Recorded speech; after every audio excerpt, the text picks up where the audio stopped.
പട്ടിപിടുത്തം എന്നത് ഒരു കാലത്ത് നാട്ടിൻപുറങ്ങളിൽ പോലും ചർച്ചാ വിഷയമായിരുന്നു. തെരുവ് നായ്ക്കളെ കൊന്നൊടുക്കാൻ നിയമപരമായ പിൻബലത്തിന്റെ കുറവുണ്ടായിരുന്നെങ്കിൽ പോലും നിശ്ചിത തുക നൽകി അലഞ്ഞു തിരിയുന്ന തെരുവ് നായ്ക്കളെ കൊന്നൊടുക്കാൻ പലയിടങ്ങളിലും നടപടി സ്വീകരിച്ചതും സാധാരണമായി മാറിയിരുന്നു. എന്നാൽ ഇക്കാര്യത്തിൽ പോലും ശ്രദ്ധയെടുത്താൻ കുറവലങ്ങാട്ട് ഭരണം നടത്തുന്നവർക്ക് ഇന്ന് കഴിയുന്നില്ല എന്നതിന്റെ വലിയ തെളിവാണ് ഈ കാണുന്ന കാഴ്ചകൾ. ദിവസേന നൂറുകണക്കിന് വാഹനങ്ങളും ആയിരക്കണക്കിന് യാത്രക്കാരും വന്നുപോകുന്ന കുറവലങ്ങാട് പഞ്ചായത്ത് ബസ് സ്റ്റാൻഡിന് സമീപത്തെ ദൃശ്യങ്ങളാണിവ.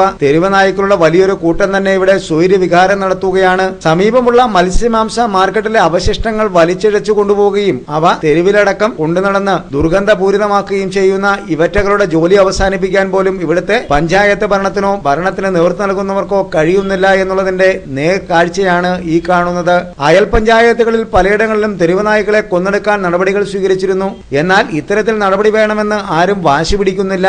അലഞ്ഞുതിരിയുന്ന ഈ നായ്ക്കൾ മനുഷ്യർക്ക് വരുത്തുന്ന ഭീതിയും ഭയപ്പാടും വളരെ വലുതാണെന്ന് ഭരണകർത്താക്കൾക്കും അറിയായികയല്ല. എന്നാൽ ഇതൊന്നും കണ്ടില്ലെന്ന് നടിച്ച് കണ്ണടച്ച് ഇരുട്ടാക്കുന്ന നിലപാടാണ് ഇവിടുത്തെ ഭരണകർത്താക്കൾ നടത്തുന്നത്. കാര്യമായ വികസന പ്രവർത്തനങ്ങളോ വികസന മുന്നേറ്റങ്ങളോ ഇല്ലാത്ത നിലപാടുകളാണ് പലപ്പോഴും കണ്ടുവരുന്നത്.